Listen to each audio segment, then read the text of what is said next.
જૈન વિદ્યાર્થી મિત્રો, આજે આપણે ધોરણ 7માં ગણિત વિષયમાં ચેપ્ટર નંબર 11 પરિમિતિ અને ક્ષેત્રફળ તેમાં આપણે આજે નવું સ્વાધ્યાય 11.2 આપણે આજે જોઈશું. તો જુઓ ક્વેશ્ચન નંબર 1. નીચેના દરેક સમાંતર બાજુ ચતુષ્કોણના ક્ષેત્રફળ તમારે શોધવાના છે. તમને અહીંયા દરેક અલગ અલગ આકૃતિ આપી છે અને એના દરેકના તમારે શું શોધવાના છે?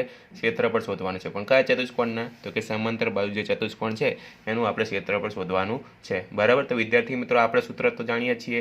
સમાંતર બાજુ જે ચતુષ્કોણ છે તેનું ક્ષેત્રફળનું સૂત્ર કે પાયો ગુણ્યા પાયા પરનો વેધ છે. બરાબર. એ આપણે એ સૂત્રનો ઉપયોગ કરીને આપણે દરેક જે આકૃતિ છે એના આપણે ક્ષેત્રફળ આપણે શોધીશું. તો ચલો પહેલી આકૃતિમાં આપણે જોઈએ તો કે પાયો કયો થશે અને વેધ કયો થશે? તો 7 સેમી છે એનો પાયો થશે અને વેધ અહીંયા કેટલો થશે? તો કે 4 સેમી. હવે વેધ કયો છે એ કેવી રીતના ખબર પડે? તો વિદ્યાર્થી મિત્રો, તમને વેધ છે હંમેશા 90નો ખૂણો બનાવશે પાયા સાથે. બરાબર છે. તો એને આપણે વેધ તરીકે ઓળખીશું. બરાબર. તો ચલો અહીંયા પાયો 7 સેમી થશે અને વેધ કેટલો થશે? 4 સેમી થવાનો છે. તો અહીંયા લખીએ આપણે કે પાયો બરાબર કેટલો છે? 7 સેમી અને વેધ કેટલો આપ્યો છે તમને? તો કે 4 સેમી. બરાબર. હવે આપણે ક્ષેત્રફળ શોધવાનું છે સમાંતર બાજુ ચતુષ્કોણનું. તો મૂકીએ આપણે એનું સૂત્ર કે સમાંતર બાજુ ચતુષ્કોણનું ક્ષેત્રફળ બરાબર શું થશે? તો કે પાયો ગુણ્યા વેધ. ચલો, પાયો કેટલો આપ્યો છે? 7 સેમી. વેધ કેટલો આપ્યો છે? 4 સેમી. તો 7 ચોક કેટલા થશે? 28 સેમી સ્ક્વેર. બરાબર. આકૃતિ એ હતું એનું આપણને ક્ષેત્રફળ આપણને મળી ગયું. કેટલું મળ્યું? તો કે 28 સેમી સ્ક્વેર. બરાબર છે. હવે એવી જ રીતના જોઈએ બીજો દાખલો બી છે. એમાં પણ આપણે ક્ષેત્રફળ શોધવાનું છે. તો પાયો કેટલો આપ્યો છે? 5 સેમી. વેધ કેટલો આપ્યો છે? 3 સેમી. તો અહીંયા લખીએ પાયો 5 સેમી અને વેધ કેટલો આપ્યો છે? તો કે 3 સેમી. હવે આપણે સમાંતર બાજુ ચતુષ્કોણનું ક્ષેત્રફળ શોધવાનું છે. તેનું જ આપણે સૂત્ર મૂકીએ કે સમાંતર બાજુ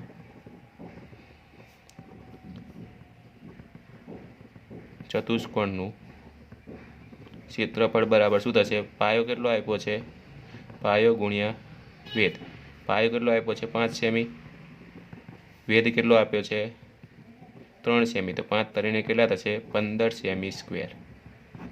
કેટલા થશે? 15 સેમી સ્ક્વેર. બરાબર. ત્રીજા નંબરની આકૃતિ જોઈએ. પાયો કેટલો આપ્યો છે? 2.5. પાયો 2.5 સેમી. વેધ કેટલો આપ્યો છે? તો કે 3.5 સેમી. બરાબર છે. હવે આપણે એનું ક્ષેત્રફળ શોધવાનું છે. તો મુખ્ય સૂત્ર એનું સમાંતર બાજુ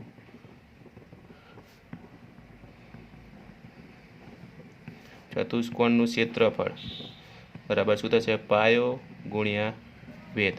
પાયો કયો છે? 2.5. વેધ કેટલો છે? 3.5 અને કૌંસની બહાર એકમ કોમન કાઢીએ તો શું થશે? Semi square. બરાબર. ચલો, 3.5 ને 2.5 કેટલા થશે? એનો ગુણાકાર કરો.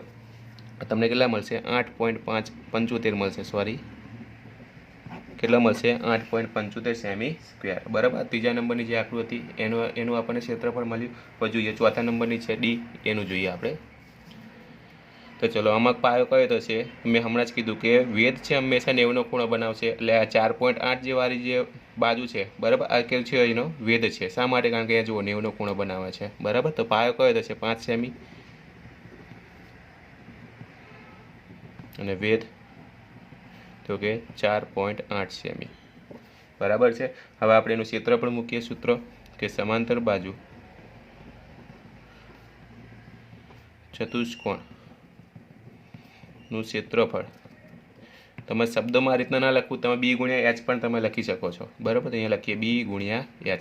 બી એટલે કે પાયો અને એચ એટલે કે વેધ અથવા તો કે ઊંચાઈ કહીએ છીએ તે. વેધ કેટલો? પાયો કેટલો આપ્યો છે? 5 સેમી. વેધ કેટલો આપ્યો છે? 4.8 સેમી. બરાબર. તો 5 ગુણ્યા 4.8 સેમી કેટલા થશે? તો કે 24 થશે. બરાબર. કેટલા થશે? 4.8 ગુણ્યા 5 કરશો કેટલા થશે? તમને મળશે તો કે 24 સેમી સ્ક્વેર મળશે. બરાબર. તો વિદ્યાર્થી મિત્રો, જે આકૃતિ ડી હતી એનું પણ આપણને ક્ષેત્રફળ મળી ગયું. બરાબર. કેટલું મળ્યું? 24 સેન્ટીમીટર સ્ક્વેર. હવે જોઈએ ક્વેશ્ચન નંબર 2 જોઈએ. નીચેના દરેક ત્રિકોણનું ક્ષેત્રફળ શોધવાનું છે। અત્યાર સુધી આપણે સમાંતર બાજુ ચતુષ્કોણનું ક્ષેત્રફળ શોધ્યું હતું, બરાબર। અહીંયા દરેકે દરેક ત્રિકોણની આકૃતિ આપી છે, બરાબર। અને ત્રિકોણના સૂત્રનો ઉપયોગ કરીને જ આપણે દરેકે દરેકનું ક્ષેત્રફળ શોધવાનું છે। વિદ્યાર્થી મિત્રો, આપણે જાણીએ છીએ કે ત્રિકોણનું ક્ષેત્રફળનું સૂત્ર શું છે। અહીંયા લખું છું ઉપર કે ત્રિકોણનું ક્ષેત્રફળ બરાબર શું હતું? 1/2 પાયો ગુણ્યા વેધ। શું? પાયો ગુણ્યા વેધ। આ સૂત્રનો ઉપયોગ કરીને દરેકે દરેક આકૃતિ છે એનું ક્ષેત્રફળ આપણે શોધીશું, બરાબર। તો અહીંયા પાયો કયો થશે? 4 સેમી અને વેધ કેટલો થશે? 3 સેમી। તો અહીંયા લખીએ પાયો બરાબર 4 સેમી અને વેધ થશે 3 સેમી। હવે ત્રિકોણનું ક્ષેત્રફળ શોધવાનું છે, મૂકીએ આપણે આ સૂત્ર, મૂકીએ ત્રિકોણનું ક્ષેત્રફળ બરાબર શું થશે? 1/2 પાયો ગુણ્યા વેધ, બરાબર। 1/2 એમને પાયો કેટલો આપ્યો છે? તો કે 4, વેધ કેટલો આપ્યો છે? 3। તો 2 2 ને 4 થશે, 3 દૂને કેટલા થશે? 6 સેમી સ્ક્વેર, બરાબર। આ આપણને શું મળી ગયું? એનું ક્ષેત્રફળ મળી ગયું। કેટલું મળ્યું? 6 સેમી સ્ક્વેર। બીજા નંબરની આકૃતિ જોઈએ તો ચલો, એમાં પાયો કયો થશે? 5 સેમી અને વેધ કેટલો થશે? 3.2 સેમી। શા માટે વેધ 3.2 સેમી થશે? કારણ પાયા સાથે કેટલાનો ખૂણો બનાવે છે? 90નો ખૂણો બનાવે છે, બરાબર। તો અહીંયા લખીએ કે પાયો બરાબર કેટલો થશે? 5 સેમી અને વેધ થશે તમારો 3.2 સેમી। ચલો મૂકીએ સૂત્ર કે ત્રિકોણનું ક્ષેત્રફળ બરાબર 1/2 પાયો ગુણ્યા વેધ, બરાબર। ચલો 1/2 એમના એમ પાયો કેટલો આપ્યો છે? 5 સેમી, વેધ કેટલો આપ્યો છે? 3.2 સેમી। ચલો 5 ગુણ્યા 3.2 કરશો, બરાબર। અને એને ભાગ્યા 2 કરો તો તમને જવાબ કેટલો મળશે? તો કે 8 સેમી મળશે। કેટલો મળશે? 8 સેમી સ્ક્વેર, બરાબર। કેટલો મળશે? આ બધાનું તમે સાદરૂપ આપશો, 5 ગુણ્યા 3.2 ભાગ્યા 8 કરશો, બરાબર છે। કેટલા મળશે તમને? 8 સેમી સ્ક્વેર છે એનો તમને જવાબ મળશે, બરાબર। હવે ત્યાર પછી જોઈએ ત્રીજા નંબરનો છે તે આકૃતિ સી। તો વિદ્યાર્થી મિત્રો, અહીંયા ત્રીજા નંબરમાં તમે જોશો તો તમને કાટકોણ ત્રિકોણ આપ્યો છે। શું આપ્યું છે? કાટકોણ ત્રિકોણ। તો આમાં તમને કન્ફ્યુઝન થાય કે આમાં વેધ કોણે કહેવો અને પાયો કોને કહેવો, બરાબર। તો આપણે આગળના જે સેમિસ્ટર 1માં આપણે શીખી ગયા કે કાટકોણ ત્રિકોણ એવો છે કે જેની કર્ણ સિવાયની બાકીની 2 બાજુ, એટલે કે આ બાજુ છે અને એક આ બાજુ છે, એ બે વેધ તરીકે વર્તે છે, બરાબર।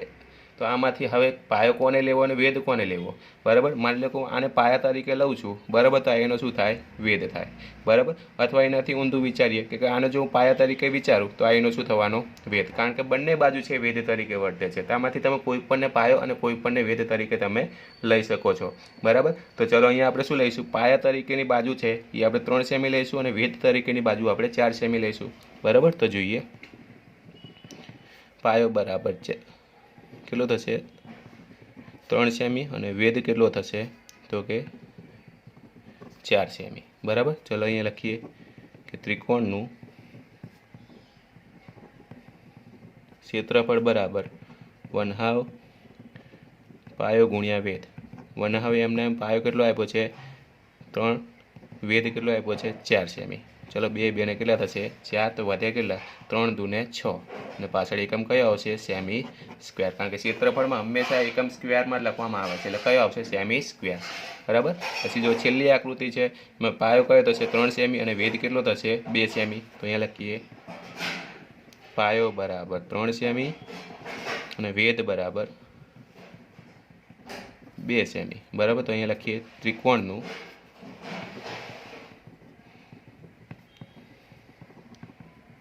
ક્ષેત્રફળ બરાબર 1/2 પાયો ગુણ્યા વેધ, બરાબર। ચલો 1/2 એમના એમ પાયો કેટલો આપ્યો છે? તો કે 3 સેમી, વેધ કેટલો આપ્યો છે? 2 સેમી। તો 2 2 જતા રહ્યા, કેટલા વધ્યા? ફક્ત 3 સેમી સ્ક્વેર, બરાબર। તો વિદ્યાર્થી મિત્રો, આ હતો આપણે દાખલા નંબર 2 જેમાં ક્ષેત્રફળ ત્રિકોણનું શોધવાનું હતું, હવે પૂરો થયો। હવે ત્યાર પછી જોઈએ અહીંયા ક્વેશ્ચન નંબર 3। જોઈએ ક્વેશ્ચન નંબર 3 માં શું કીધું છે કે ખૂટતા મૂલ્ય શોધો, બરાબર। એમાં તમને કોષ્ટકમાં આપેલું છે ને તમારે ખૂટતા મૂલ્ય શોધવાના છે। તો જુઓ પહેલામાં એના નંબરિંગ આપ્યા છે, બીજી કોલમ શું છે તો કે એની આધારની છે, ત્રીજી કોલમ તો કે ઊંચાઈની છે, અને ચોથી કોલમ સમાંતર બાજુ ચતુષ્કોણ છે એનું ક્ષેત્રફળ આપેલું છે, બરાબર। એનો મતલબ એમ કે જુઓ શું તમે અહીંયા ધ્યાનથી કે દરેકમાં બે માપ આપેલા છે, બરાબર। અહીંયા ક્ષેત્રફળ પણ આપેલું છે અને આધાર પણ આપેલો છે, ઊંચાઈ આપણે શોધવાની છે, બરાબર। એવી રીતના જો અહીંયા ક્ષેત્રફળ આપેલું છે અને ઊંચાઈ આપી છે તો અહીંયા આધાર શોધવાનો છે, બરાબર। એનો મતલબ એમ કે બે વસ્તુ આપેલી હશે, તમારે ત્રીજી વસ્તુ છે એ શોધવાની છે।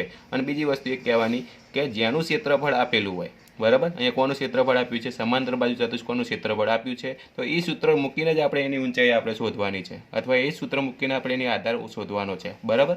એક જ વસ્તુ યાદ રાખવાની, જેનું ક્ષેત્રફળ આપેલું હોય એનું સૂત્ર મૂકીને જે વસ્તુ શોધવાની એ આપણે શોધી શકીશું, બરાબર। તો જોઈએ હવે ક્વેશ્ચન નંબર 3, બરાબર। દરેકને આપણે દાખલાને ગણીશું અને પછી આપણે એના મૂલ્યો આપણે શોધીશું, એનો આધાર આપણે જોઈશું, એની ઊંચાઈ પણ શોધીશું, બરાબર। અને ફરીથી ત્રીજા નંબરમાં પણ એની ઊંચાઈ આપણે જોઈશું, પણ ક્યારે એને દાખલા ગણીને આપણે એની ઊંચાઈ અને આધાર આપણે શોધીશું, બરાબર। તો જોઈએ જો એમાં જે આપણે કુલ 4 દાખલા હતા એમાં શું આપેલું છે, આધાર આપ્યો છે કેટલો છે 20 સેમી, ઊંચાઈ આપણે શોધવાની છે, ક્ષેત્રફળ આપેલું છે 246 સેમી સ્ક્વેર, બરાબર। તો જેનું ક્ષેત્રફળ આપેલું એનું સૂત્ર મૂકવાનું, તો અહીંયા લખીએ કે સમાંતર બાજુ ચતુષ્કોણનું ક્ષેત્રફળ બરાબર બી ગુણ્યા એચ। બી એટલે કે પાયો કેટલો આપ્યો છે, આધાર તો કે 20 સેમી, ઊંચાઈ તો આપણે શોધવાની છે, અને ક્ષેત્રફળ કેટલું આપ્યું છે 246। એચને આપણે કરતા કરીએ, બરાબર। તો 20 ક્યાં જશે, ભાગાકારમાં જશે ડાબી બાજુ, એટલે કે 246 ભાગ્યા 20 બરાબર શું થશે એચ। તો એચ બરાબર કેટલા મળશે તમને, 246 ભાગ્યા 20 કરશો તો કે 12.3 સેમી મળશે, કેટલા મળશે 12.3 સેમી, બરાબર। તો આપણને જે પહેલી જે કોલમ હતી, બરાબર, રો હતી, એનું આપણને ઊંચાઈ મળી ગઈ, કેટલી મળી 12.3 સેમી મળી ગઈ, બરાબર। હવે બીજું જોઈએ એના જેવી જ કે જો બીજામાં શું આપણે આધાર શોધવાનો છે, ઊંચાઈ આપેલી છે 15 સેમી અને ક્ષેત્રફળ આપેલું છે 154.5 સેન્ટીમીટર સ્ક્વેર, બરાબર। જેનું ક્ષેત્રફળ આપ્યું એનું સૂત્ર મૂકવાનું, એના ઉપરથી આધાર આપણે શોધીશું। તો સમાંતર બાજુ ચતુષ્કોણનું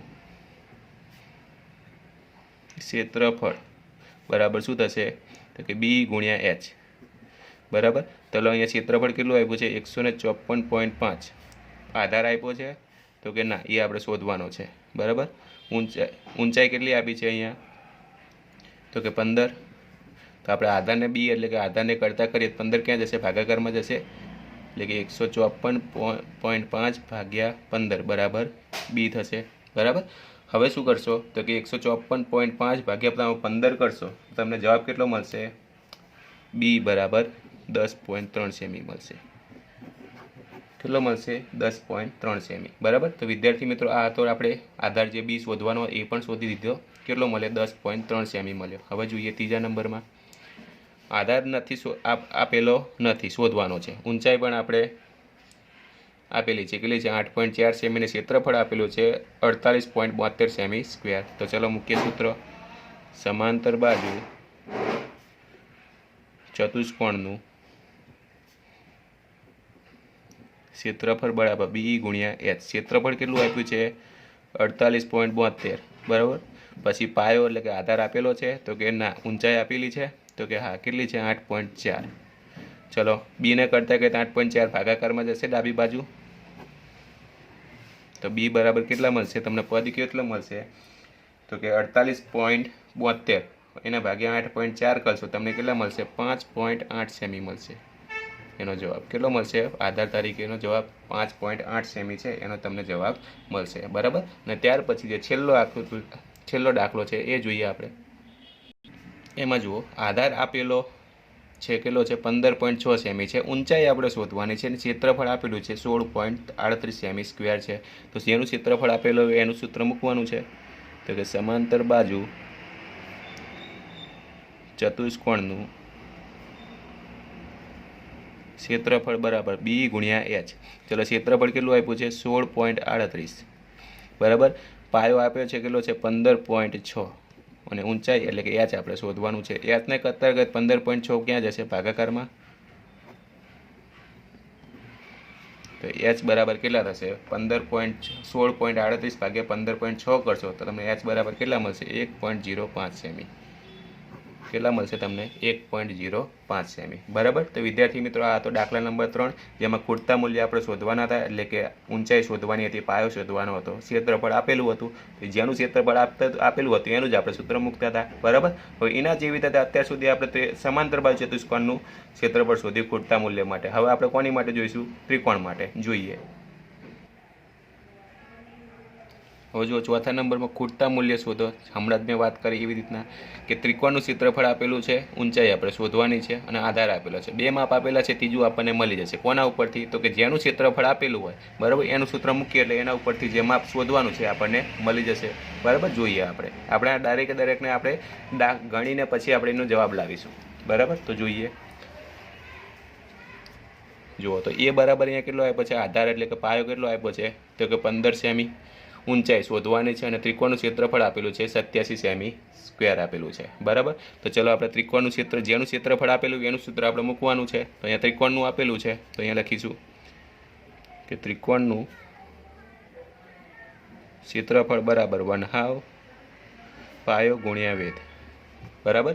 ચલો ક્ષેત્રફળ આપ્યું છે કેટલું છે 87 1/2 એમને એમ પાયો આપણે શું કરવાનો છે તો કે અહીંયા આપેલો છે કેટલો છે 15 અને વેધ આપણે શું કરવાનું છે ઊંચાઈ એટલે કે વેધ શોધવાનું છે તો વેધને મારે કરતા કરવો શું કરવું પડે બે ક્યાં જશે ડાબી બાજુ એટલે કે ગુણાકારમાં જશે અને 15 ક્યાં જશે ભાગાકારમાં જશે બરાબર। એટલે પદ કેવું બનશે જુઓ 87 ગુણ્યા 2 ભાગ્યા 15 બરાબર શું થશે વેધ બરાબર। તો ચલો 87 ગુણ્યા 2 કરશો એને ભાગ્યા 15 કરશો તમને જવાબ કુલ કેટલો મળશે તો 11.6 સેમી મળશે કેટલા મળશે 11.6 સેમી મળશે શું મળશે આપણને એનો વેધ મળશે બરાબર। શું કર્યું આપણે વેધને કરતા કર્યો બે ક્યાં જશે સામેની બાજુ એટલે કે ગુણાકારમાં જશે ભાગાકારમાં છે તે સામે જાય તો ગુણાકારમાં જાય અને 2 15 અહીંયા શું છે ગુણાકારમાં છે તો ડાબી બાજુ જાય તો ક્યાં જશે ભાગાકારમાં જે આવી ગયા છે બરાબર। તો વેધ બરાબર કેટલા મળશે 11.6 સેમી મળશે બરાબર। હવે બીજા નંબરમાં જોઈએ એવી રીતના આધાર આપેલો છે ના નથી આપેલો બરાબર ઊંચાઈ આપી છે 31.4 મીમી એટલે કે મિલીમીટર અને ક્ષેત્રફળ આપ્યું છે 1256 મિલીમીટર સ્ક્વેર આપેલું છે એકમ અહીંયા બધા મિલીમીટર સ્ક્વેરમાં છે બરાબર મિલીમીટરમાં છે એટલે એ પાછળ એકમ આપણે એ લખીશું બરાબર જે આપેલો હોય તે તો ચલો લખીએ અહીંયા ત્રિકોણનું ક્ષેત્રફળ બરાબર 1/2 પાયો ગુણ્યા વેધ બરાબર। ક્ષેત્રફળ કેટલું આપ્યું છે 1256 મિલીમીટર સ્ક્વેર 1/2 એમને પાયો કેટલો આપ્યો છે તો કે શોધવાનો છે વેધ કેટલો આપ્યો છે અહીંયા 31.4 આપેલો છે બરાબર। તો ચલો પાયાને કરતા કરીએ પહેલાં શું કરીએ 2 ને આપણે ડાબી બાજુ લઈએ એટલે ગુણાકારમાં જશે ગુણ્યા 2 તો અહીંયા શું થશે પાયો ગુણ્યા 31.4 હવે પાયાને કરતા કરીએ 31.4 ક્યાં જશે ભાગાકારમાં તો કે 1256 ગુણ્યા 2 ભાગ્યા 31.4 બરાબર શું થશે પાયો।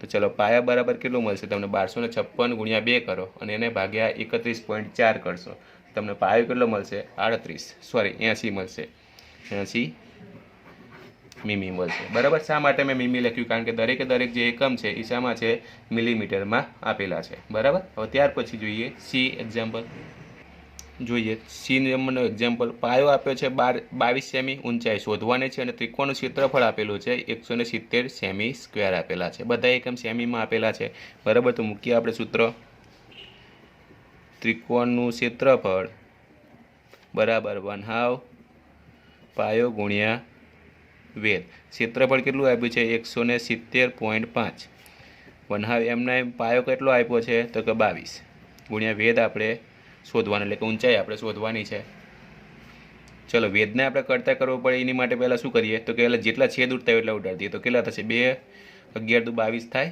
તો કેટલા રહેશે ખાલી 170.5 અને આ બાજુ કેટલા વધશે તો કે 11 ગુણ્યા વેધ બરાબર। ચલો વેધને કરતા કરીએ 11 ક્યાં જશે ભાગાકારમાં તો વેધ કરતા થઈ ગયો તો ચલો વેધ બરાબર હવે કેટલા મળશે તો કે 170.5 ભાગ્યા તમે 11 કરશો તો તમને વેધ બરાબર તમને કેટલું માપ મળશે તો કે 15.5 સેમી મળશે કેટલું મળશે તમને 15.5 સેમી છે એનો તમને વેધ મળશે, બરાબર. વેધ એટલે કે એની ઊંચાઈ મળશે, બરાબર. તો વિદ્યાર્થી મિત્રો અહીં જે ચોથા નંબરનો ક્વેશ્ચન હતો જેમાં ખૂટતા મૂલ્ય આપણે શોધવાના હતા, જે આપણે 3 ગણ્યા છે, બરાબર. તો જે અહીં ક્વેશ્ચન નંબર 4 પણ પૂરો થાય છે અને નેક્સ્ટ વિડીયો લેક્ચરમાં આપણે ક્વેશ્ચન નંબર 5થી આપણે જોઈશું. Thank you.